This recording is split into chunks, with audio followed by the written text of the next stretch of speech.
Tudo bem, Eliane? Bom dia. Bom dia, Carolina. Bom dia, ouvintes. Numa cerimônia bem enxuta ali, sem muito coquetel, até diferente do que a gente viu na última posse, do ministro Alexandre de Moraes, a ministra Carmen Lúcia tomou posse como presidente do TSE pelos próximos 2 anos e criticou as fake news e os discursos de ódio que se alastram em redes sociais. A gente ouve um trecho. O que distingue esse momento da história de todos os outros é o ódio e a violência, agora utilizados como instrumentos por antidemocratas para garrotear as liberdades, contaminar escolhas e aproveitar-se do medo como vírus a adoecer pela desconfiança as relações de cidadãs e cidadãos. Assim, o dono do vírus produz o próprio ganho político, econômico, financeiro, social e agora quer também o eleitoral. O algoritmo do ódio, invisível e presente, senta-se à mesa de todos. Bom, hoje ela deve já ter alguma reunião com presidentes dos tribunais regionais eleitorais, mas um grande caminho pela frente, né? O que você achou do discurso dela, Eliane? Olha, primeiro foi isso, né? A cerimônia foi uma cerimônia muito concorrida, com os presidentes dos poderes, né, também com o Procurador-Geral da República, que discursou com todos os ministros do Supremo, exceto um que ficou doente, né, que está com muita gripe, ficou em São Paulo e inclusive ia fazer teste de Covid. Mas primeiro foi uma cerimônia assim, muito concorrida, mas também muito, vamos dizer assim, sóbria. A Carmen Lúcia não quis coquetel, não quis badalação, não quis festinha. E o discurso dela, realmente, Carolina, foi um discurso muito contundente, muito vigoroso, como a gente acabou de ouvir, e ela falou uma coisa muito importante no momento em que o Brasil ainda está saindo, né, daquela ressaca da tentativa de golpe de Estado durante os anos do presidente Jair Bolsonaro e depois no 8 de janeiro de 2023. E a Carmen Lúcia disse, né, que, aspas, a mentira planta o medo para colher ditadura, né? A mentira, ela falsifica a realidade, ela manipula corações e mentes e ela é usada, no caso da política, para plantar ditadura. Então, achei o discurso dela muito poderoso e ela já hoje reúne os presidentes de tribunais regionais de todas as unidades da federação.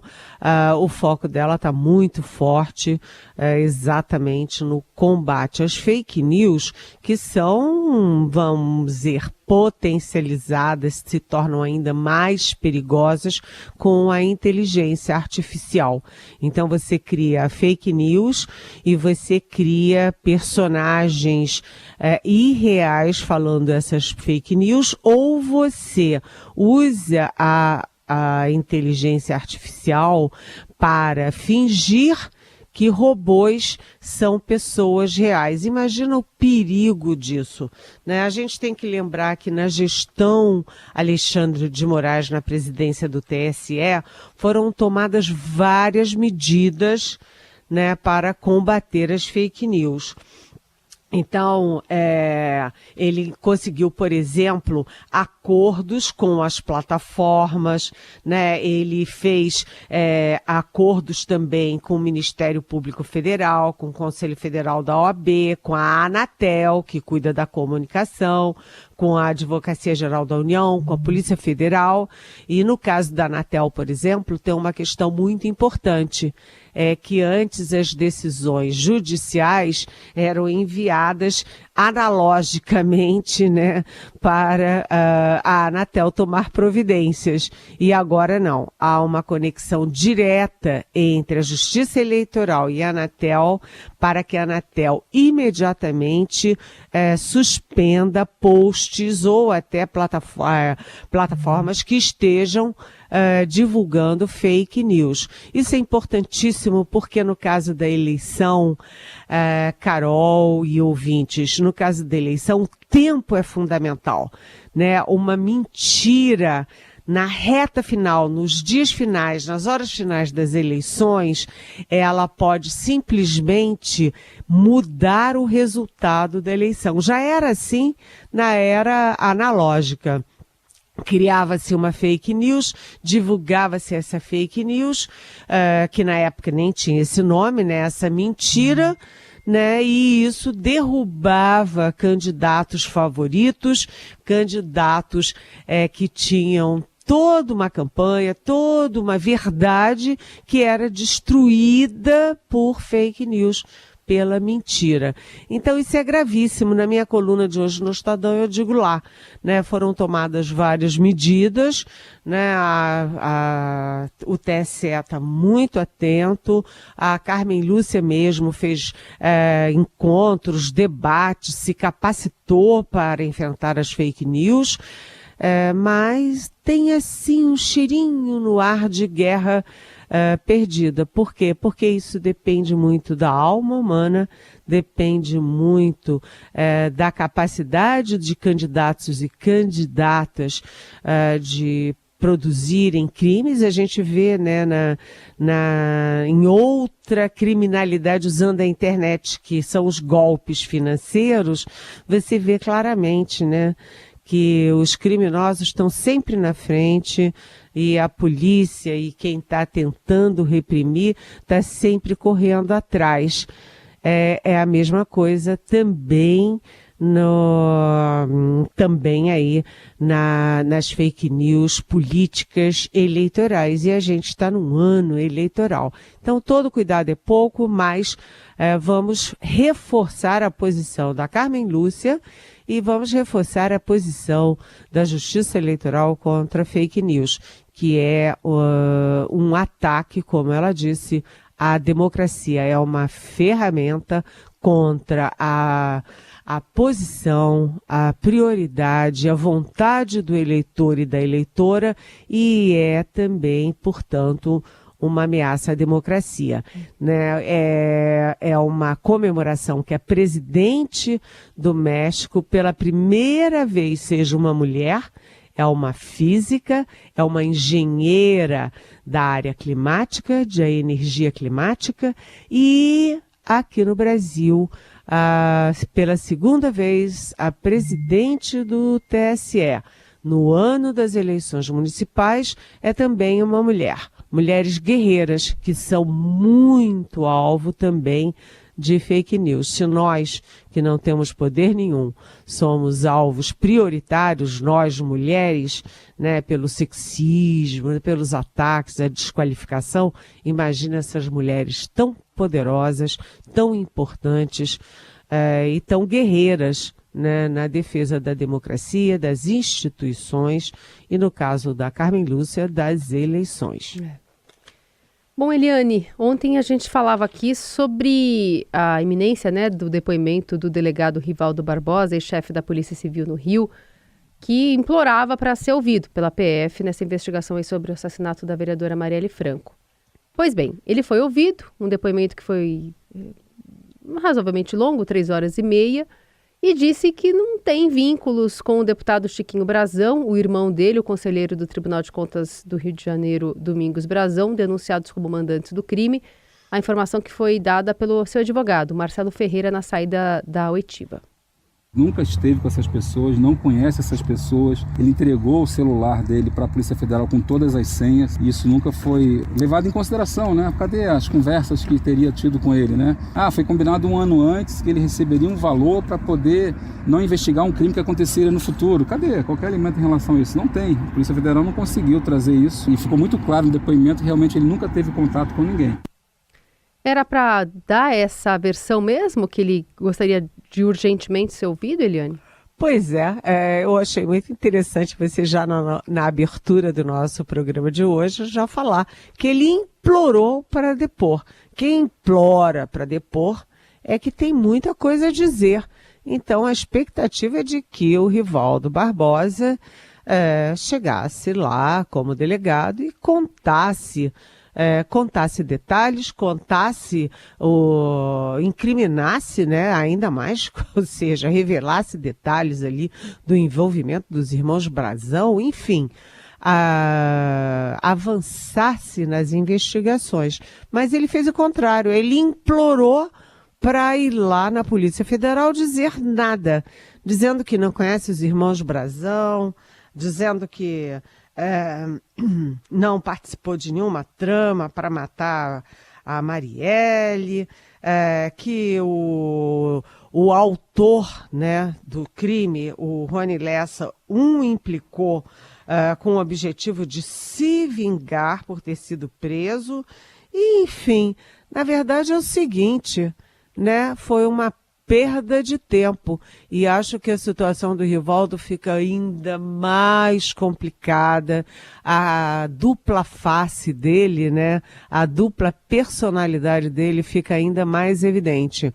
O homem que era pago pela população brasileira e particularmente pela população do Rio de Janeiro para defender a sociedade do crime, era mancomunado com o crime contra a sociedade.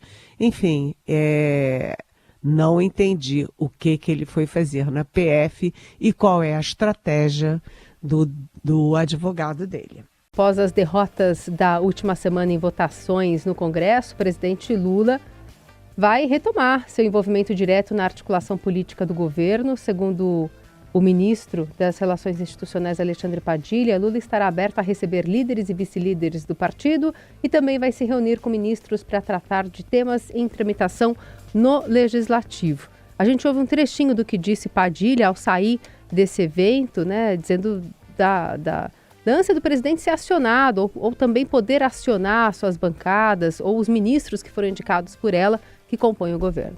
Para que a gente possa concluir a votação da pauta prioritária até o mês de julho, como nós sinalizamos, todas as reuniões necessárias com líderes vão acontecer. À medida que a gente sentir a necessidade, por exemplo, de qualquer um dos pontos prioritários até o mês de julho, necessidade de uma reunião mais ampla com os líderes, faremos reunião com os líderes da Câmara, faremos reuniões com os líderes do Senado, o presidente está absolutamente aberto e disposto a isso. Mas é uma tentativa que ele já disse que ia fazer antes, mas não levou muito a cabo, né? E tem toda essa questão do próprio Padilha nem sempre conversar ou ser o interlocutor preferido de líderes do Congresso, né, Eliane? Pois é, essa coisa está ficando muito repetitiva, né? A primeira vez que o presidente Lula reuniu todo mundo, e os líderes e os ministros e tal, para falar da articulação política, que ele ia entrar, e ele cobrando os ministros, cobrando os líderes e tal, foi manchete dos jornais, todo mundo comentou, todo mundo quis saber detalhes, etc. Aí teve a segunda, teve a terceira, agora ninguém está dando a menor bola. Se a gente olhar, é aquela história, o presidente Lula está ficando repetitivo. Ele reúne todo mundo, faz cara feia, cobra a participação dos ministros. Os ministros têm que trabalhar mais, cobra os ministros particularmente do Centrão. Vem cá, vocês são do Centrão, estão aqui dentro do governo, estão fazendo o quê para ajudar o governo? Diz que ele, Lula, pela milésima vez, vai sim se envolver, arregaçar as mangas e tal, e nada acontece, né? Então é um falatório, e aí vem o Alexandre Padilha, que é o articulador político, dizer que, olha, daqui para frente tudo será diferente, mas como você acaba de dizer, Carolina, o Alexandre Padilha é considerado um dos problemas, porque uma das críticas, né, que o Congresso faz é de que falta interlocução, e eles estão preferindo mais o estilo duro, o estilo mais pragmático do chefe da Casa Civil, Rui Costa, do que o estilo mais político, mais moderado, mais cauteloso do Alexandre Padilha. Então, é uma coisa que sacode para lá e continua tudo no mesmo lugar. E, aliás, eu não entendo entendo porque houve toda essa comoção com a derrota do presidente Lula no caso das saidinhas dos presos.